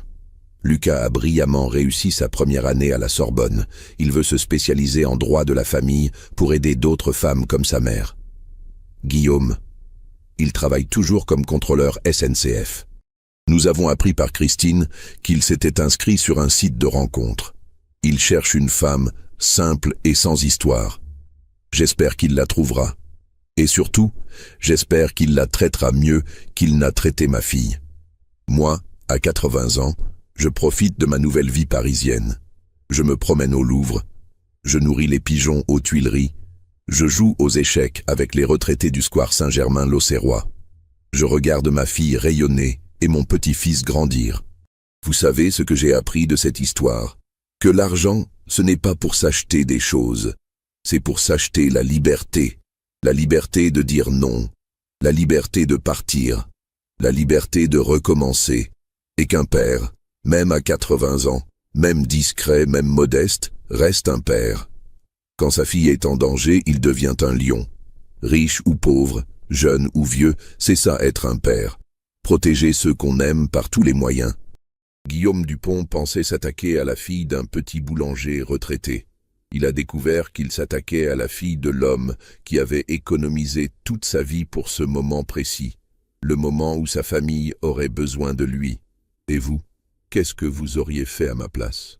Vous auriez laissé votre fille subir cette violence psychologique ou vous auriez utilisé tous vos moyens pour la protéger? Dites-moi dans les commentaires ce que vous pensez de cette histoire. Votre avis m'intéresse.